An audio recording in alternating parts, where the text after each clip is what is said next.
नमस्कार. तर आज आपल्यासोबत आहेत पुणे जिल्ह्यातील एक रॉयल पर्सनॅलिटी आणि इव्हेंट आणि फॅशनच्या क्षेत्रामध्ये एक नावलौकिक मिळवलेले नाव म्हणजे नितेश यशवंत गायकवाड.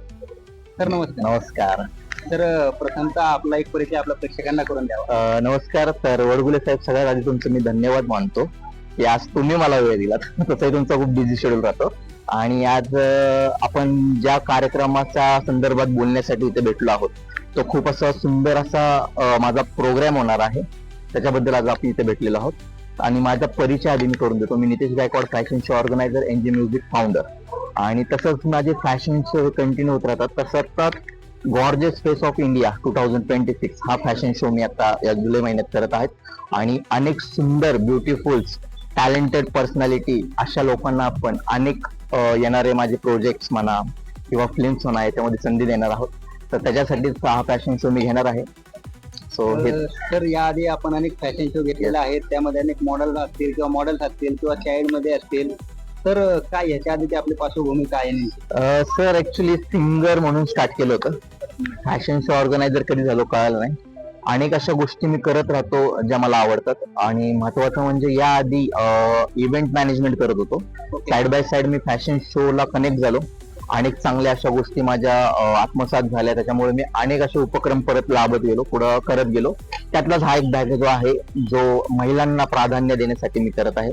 आणि महिलांमध्ये ऍक्च्युली खूप टॅलेंट असतो पण तो काही झाकला जातो किंवा फॅमिलीतल्या काही प्रॉब्लेम्समुळे तो पुढे येत नाही. आणि तीच एक संधी किंवा तोच एक प्लॅटफॉर्म देण्याचा मी प्रयत्न करतोय आणि त्याचा खूप साऱ्या लोकांनी फायदाही येत आहेत.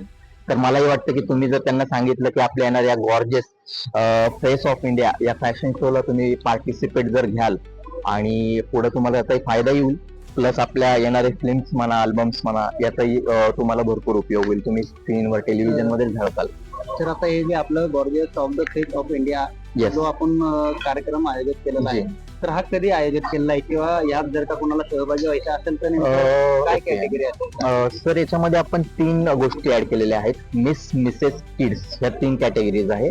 तर त्याच्यामध्ये मिसला आपण क्राऊन, ट्रॉफी, शॅश परत अनेक अशा गोष्टी देत आहे ज्यांचा पुढे जाऊन त्यांना फायदा होईल. तसेच या शोला अनेक दिग्गज डिरेक्टर, मोठे कलाकार, परत फिल्म लाईनचे अनेक मोठे ज्येष्ठ कलाकार सुद्धा या शोला असणार आहेत आणि याचा फायदा तुम्हाला 101% होईल.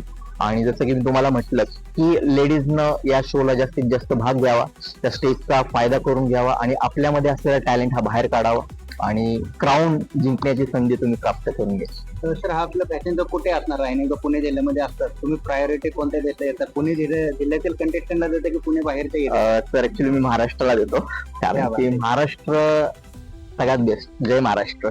आणि मला असं वाटतं की महाराष्ट्र सगळ्याच गोष्टीत आता पुढे आहे. कुठेही आपण मागं नाहीये. खूप जबरदस्त क्राऊड आणि खूप जबरदस्त टॅलेंट आपल्या महाराष्ट्रात आपल्याला आहे.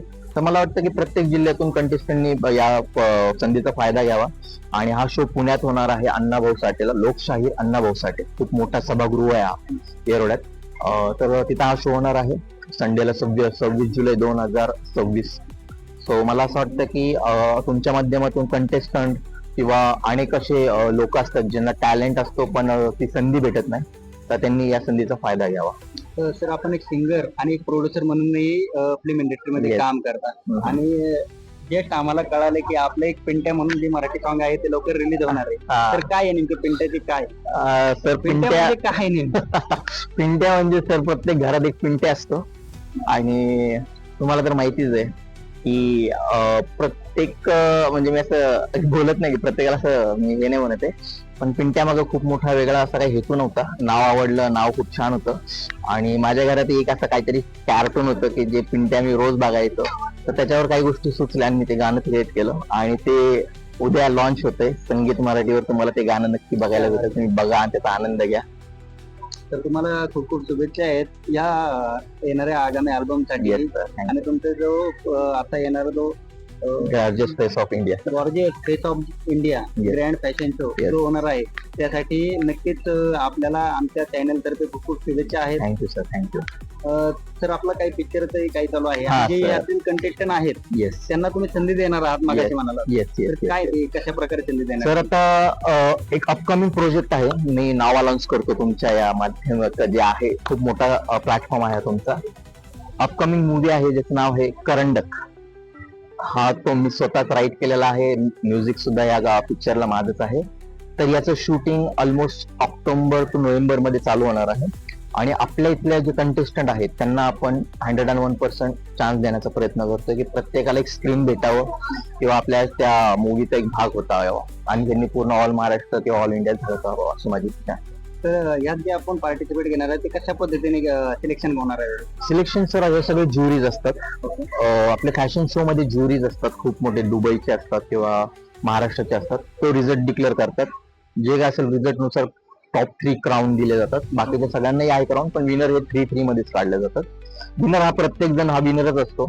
फक्त प्रत्येक जणाने आपला टॅलेंट दाखवावा आणि या संधीचा फायदा घेऊन आपण जास्तीत जास्त लोकांपर्यंत समोर यावं अशी माझी इच्छा आहे. सर, आपला हा जो संघर्षमय प्रवास आहे, आम्हाला कळलं की तुम्ही काही काळ वडापावची गाडी हे चालवलेली आहे. ते कदाचित कोणाला माहित नसेल, पण बोलतो आपला मागाचा विषय झालेला आहे. तर काय तो वडापावची गाडी चालवण्यापासून ते एक फॅशनचा ऑर्गनायझर हा जो प्रवास आहे, काय कसा संघर्ष केला तुम्ही? तर आता जसं की तुम्हाला माहिती आहे, लॉकडाऊनचा काळ होता.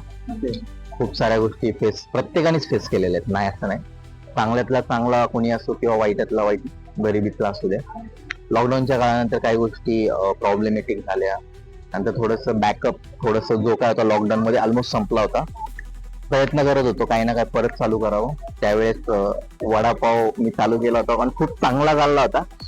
बट झालं असं की मॉडेल क्षेत्रात असल्यामुळे अनेक लोकांनी परत क्वेश्चन करायला चालू झालं की तुम्ही असं आहात, तुमचं शूट चालतं हे चालतं, तो तुम्ही मला तिथं जेवढं तुम्हाला बघायला आवडतं तेवढं इथं नाही आवडत. वडापावचा धंदा खूप भारी आहे, मी केलाय. मी असं म्हणत नाही की वडापावचा धंदा असं करू नये, पण सगळ्यात भारी जर धंदा कुठला असेल तर तो वडापावचा आहे, जो मी सुद्धा केलेला आहे. आणि मला असं वाटतं की कुठलीही गोष्ट ही मोठी छोटी नसते, मोठीच असते. आपण काम करत राहावं. वरचा आहे देणारा, कुठं ना कुठं यश मिळतं, कुठं अपयश मिळतं. बट ही संधी आपण प्रत्येक जण घेतो आणि काही ना काही शिकायला भेटतं. तर तुमचा हा डाऊन टू अर्थ हा जो प्रवास आहे खरंच कौतुकास्पद आहे. तुम्हाला खरंच आमच्या चॅनलच्या मार्फत खूप खूप शुभेच्छा आहेत. आणि कंटेस्टंटलाही आमची विनंती असेल की आपण आदर नितेश सरांशी संपर्क साधावा. आणि त्याला आमच्या चॅनल कडून खूप खूप शुभेच्छा. आणि gorgeous face of India the grand fashion show मध्ये आपणही पार्टिसिपेट व्हा आणि चित्रपटामध्ये काम करण्याची सुवर्ण संधी मिळवा. धन्यवाद. थँक्यू.